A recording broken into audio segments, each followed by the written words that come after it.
पूज्यपाद श्री रामचंद्र डोंगरे जी महाराज द्वारा लिखित श्रीमद् भागवत रसामृत पाठ 11 कुंती जी और भीष्माचार्य की स्तुति।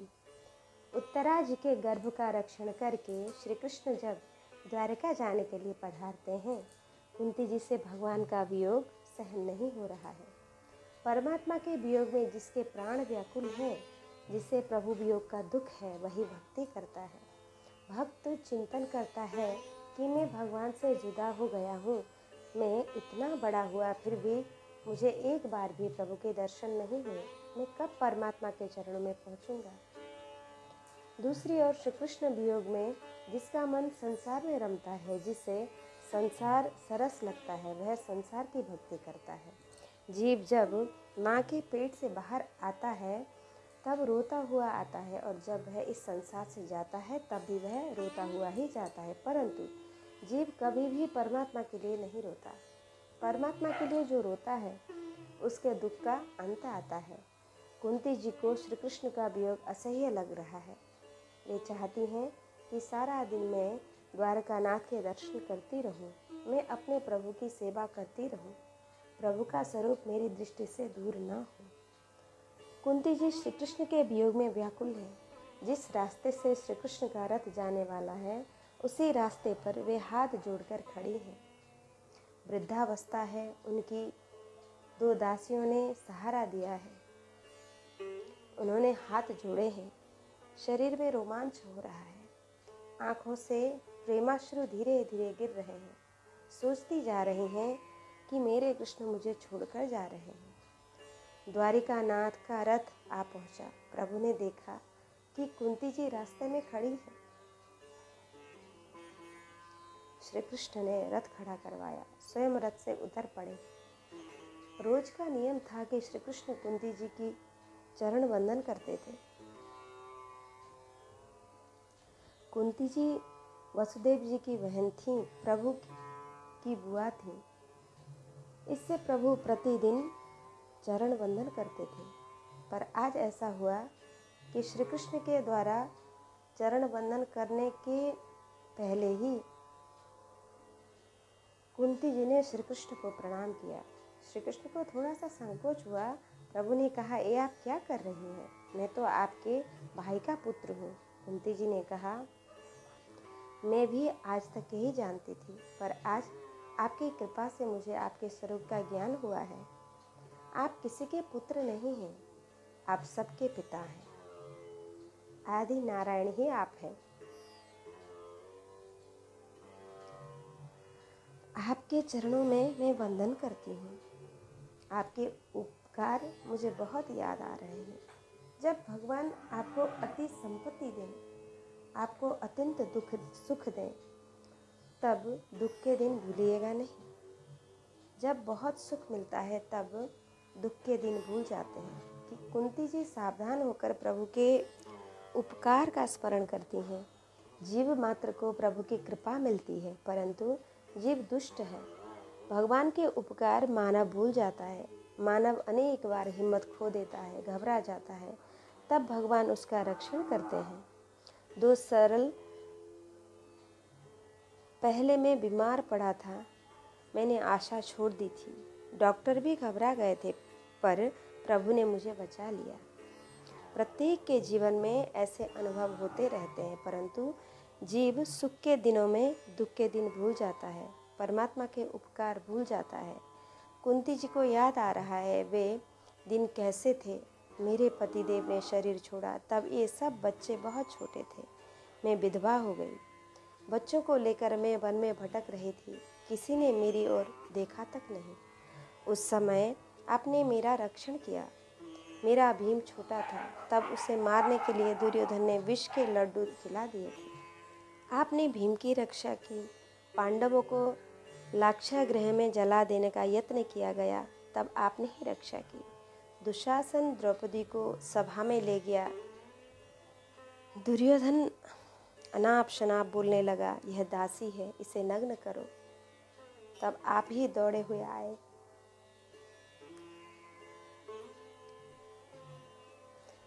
स्वामी जिसको आवरण में रखता है, उसको कौन अनावृत कर सकता है। आपने मेरी द्रौपदी की लज्जा रखी। आपके एक नहीं अनंत उपकार हैं, ये मुझे याद आ रहे हैं। कुंती जी प्रेम से प्रभु के चरणों में बार बार वंदन करती हैं। कहती जा रही हैं कि प्रभु, आपके उपकार का ऋण कैसे चुकाऊं? आपके अनेक उपकार हैं। आपके कारण ही पांडव सुखी रह रहे हैं। मैं आपका वंदन करती हूँ। आप हमारा त्याग करेंगे तो फिर हमारा कौन है? आपके कारण ही हमारी शोभा है।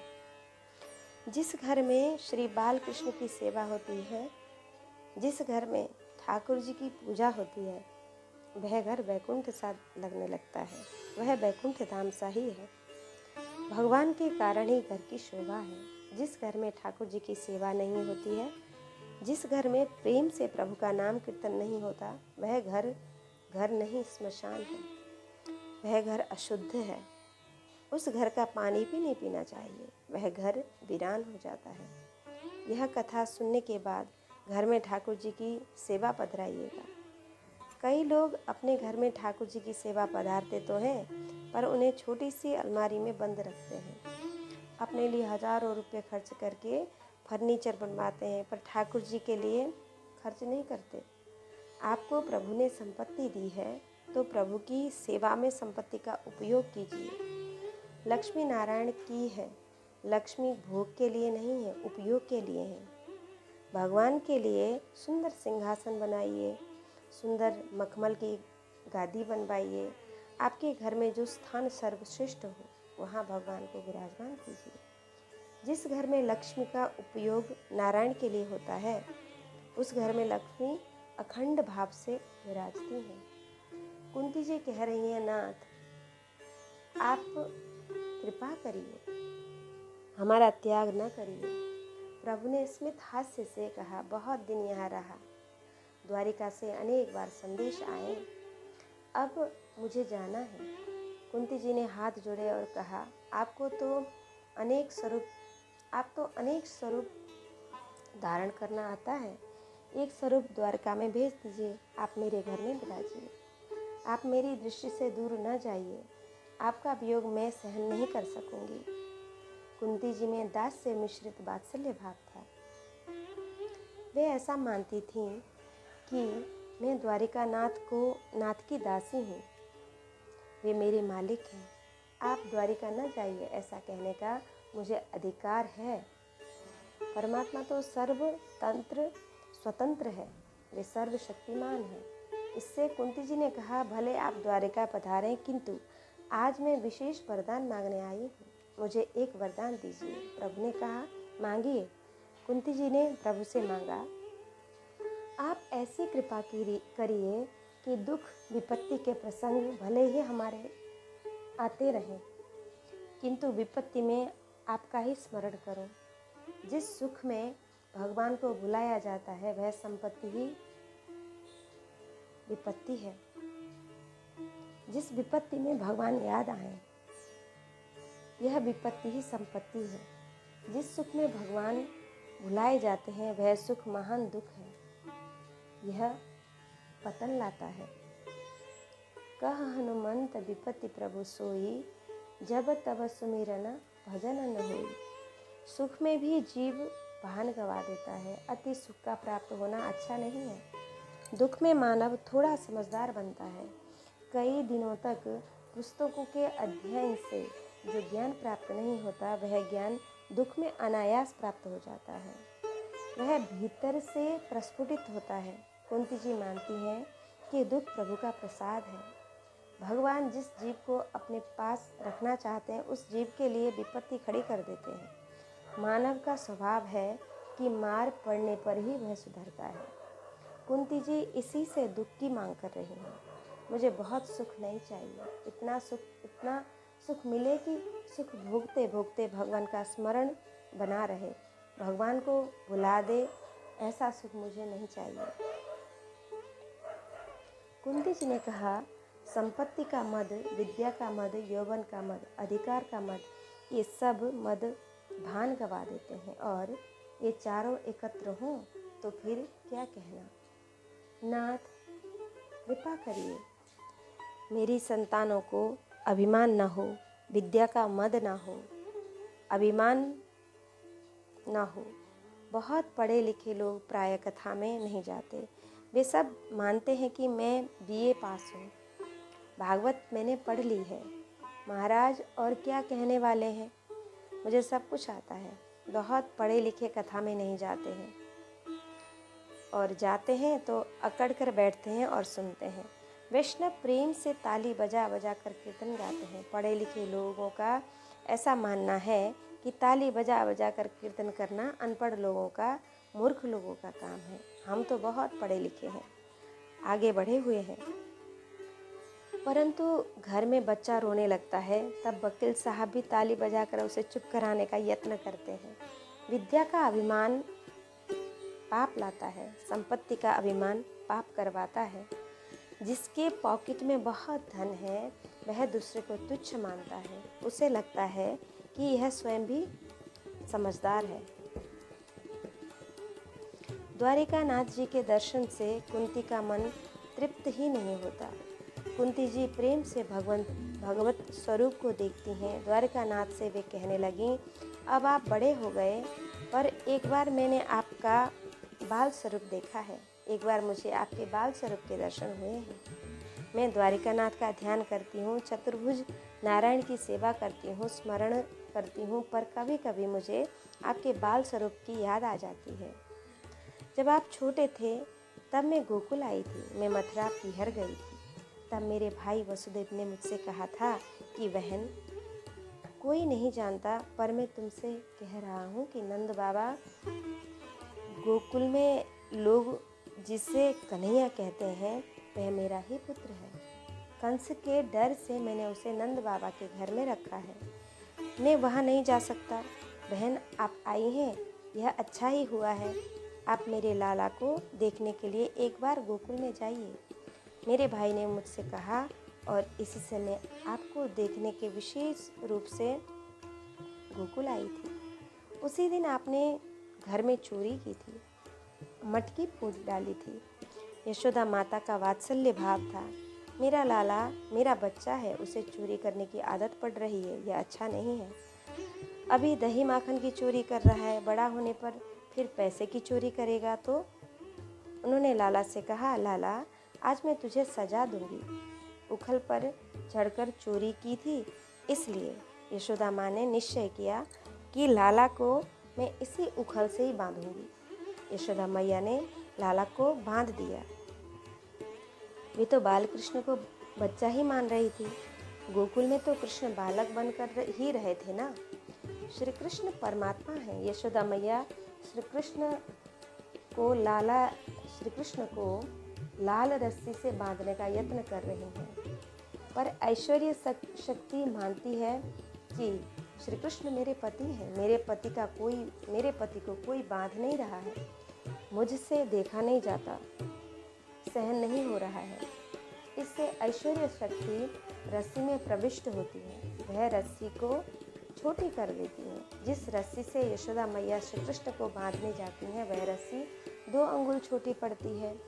यशोदा मैया तीसरी रस्सी लेकर उसमें गांठ लगाकर बांध देती है। गोपी यशोदा मैया को समझाने लगती है, माँ आज तुझे क्या हो रहा है?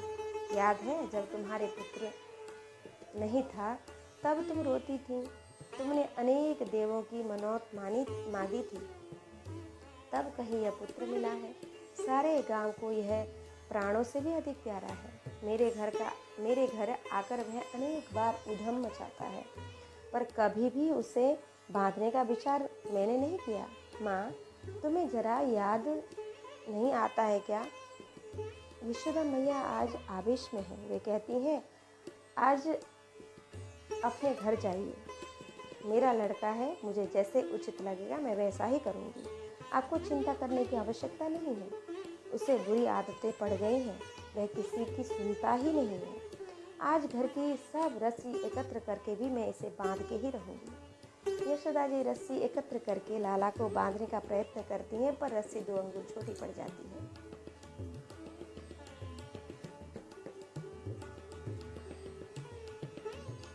यशोदा जी रस्सी एकत्र करके लाला को बांधने का प्रयत्न करती हैं, पर रस्सी 2 अंगुल छोटी पड़ जाती है। श्री बालकृष्ण मन ही मन में मुस्कुरा रहे हैं, मंद स्मित करके चेहरे पर माँ की ओर देख रहे हैं। यशोदा मैया चिढ़ती है, 5 साल का लड़का मुझ पर हंस रहा है, कुछ हो मैं इसे अवश्य बांधूंगी। श्री बालकृष्ण माँ को मना कर रहे हैं, माँ अब मैं कभी चोरी नहीं करूँगा, आज तो मुझे छोड़ दे। यशोदा माता कहती हैं, नहीं छोड़ूंगी, मैं बांधूंगी। यशोदा माता का दुराग्रह है। वैष्णव जब प्रेम से परमात्मा को बांधते हैं तब यह जीव माया के बंधन से छूटता है। यह जीव प्रेम से परमात्मा को जब तक नहीं बांधता तब तक माया इसे नहीं छोड़ती, तब तक माया जीव को बांधे रखती है। यशोदा जी को आज लाला को बांधना ही है। कुंती जी कहती हैं, जा रही है। कुंती जी कहती जा रही हैं, और आपका यह बाल स्वरूप उसी दिन मैंने देखा था। काल भी जिससे घबराता है वह लाला आज डर रहा है। यह माता से कह रहा है, माँ मुझे छोड़ दे। माँ कहती है, मैं नहीं छोड़ूंगी, मैं तुम्हें सजा दूंगी। लाला ने सोचा कि आँख में आंसू आ जाए और रोने लगूं तो माँ को दया आ जाएगी और वह छोड़ देगी। लाला ने रोने का यत्न किया पर आँख से आंसू निकल ही नहीं रहे हैं। लाला आंखें मलने लगा। आंखों में काजल लगा था, वही काजल कपूल पर आ गया। यशोदा माता देख रही हैं, आज मेरा बालकृष्ण कैसा दिख रहा है, आज बहुत सुंदर दिखाई पड़ता है, भीतर से प्रेम उमड़ रहा है। पर माता बाहर थोड़ा नाटक करती है, लाला से कहती है, तू बहुत उधम मचाता है, बहुत नटखट हो गया है, आज मैं तुझे बांधूंगी, तुझे सजा दूंगी। तू झूठा है, तेरा रोना भी झूठा है, मैं तुझे जानती हूँ, मैं तेरी माँ हूँ। कुंती जी कहती हैं, आपका वह बाल स्वरूप अभी भी मेरी दृष्टि से दूर नहीं हो रहा है, आपका बाल स्वरूप अति सुंदर है। कुंती जी मान रही हैं कि मुझ में प्रेम की कमी है, इसी से भगवान मुझे छोड़कर जा रहे हैं। मेरे भीतर सच्चा प्रेम होता तो प्रभु मुझे नहीं छोड़ते। वे श्री कृष्ण से कहती हैं, यशोदा मैया का प्रेम सच्चा था, यशोदा मैया ने आपको बांधा था, ऐसा प्रेम मुझ में कहाँ। मैं यशोदा मैया के चरणों में बार बार प्रणाम करती हूँ, मुझे श्री कृष्ण प्रेम दीजिए, मेरा प्रेम संसार के विषय में बिखरा पड़ा है।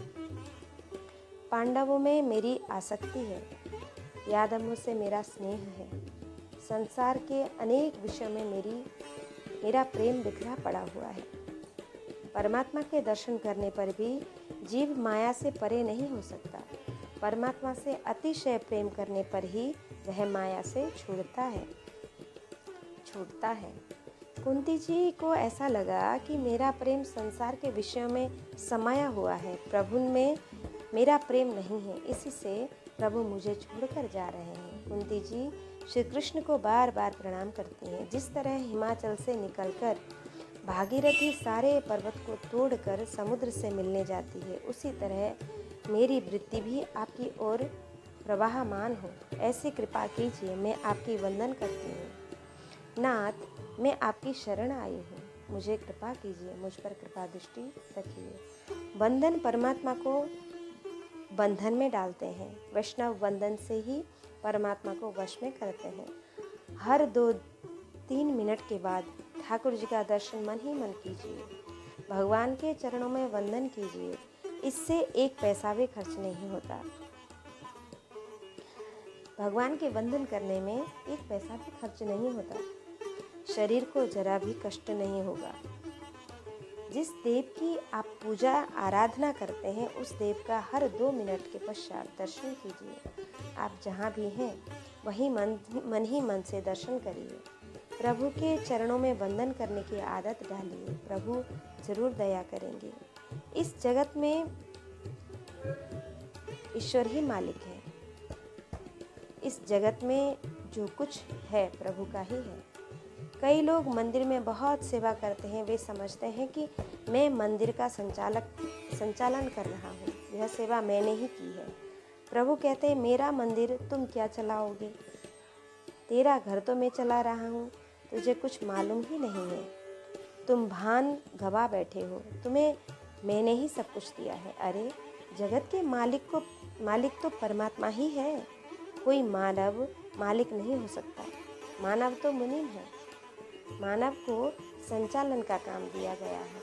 मानव तन का भी मालिक नहीं है, तब फिर वह धन का मालिक कैसे हो सकता है। मानव सद्भावना से बारंबार प्रभु को वंदन कर सकता है। कुंती जी बार बार प्रभु का वंदन करती है। द्वारका जाने के लिए तैयार थे, फिर भी द्वारिकानाथ वापस आए।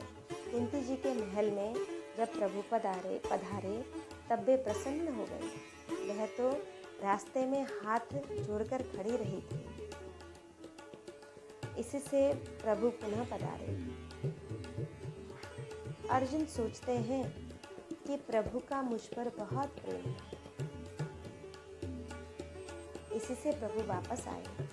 द्रौपदी को लगता है कि मेरे बालकों की मृत्यु से मुझे दुखी जानकर रुके हैं। श्री कृष्ण ने सोचा होगा कि द्रौपदी बहुत दुखी है, थोड़े दिन द्रौपदी के साथ रहूं तो अपना दुख सब वो भूल जाएगी। मेरे श्री कृष्ण मेरे लिए लौटे हैं। सुभद्रा जी मान रही हैं कि द्रौपदी तो मुँहबोली बहन है, मैं तो माजाई बहन हूँ, प्रभु मेरे लिए ही वापस आए हैं। परंतु भगवान लौकिक संबंध को बहुत महत्व नहीं देते। परमात्मा प्रेम संबंध को ही मानते हैं। सबसे ऊंची प्रेम सगाई। भीष्म पितामह का प्रेम अति दिव्य था। प्रभु तो उनके मरण को सुधारने के लिए लौटे थे।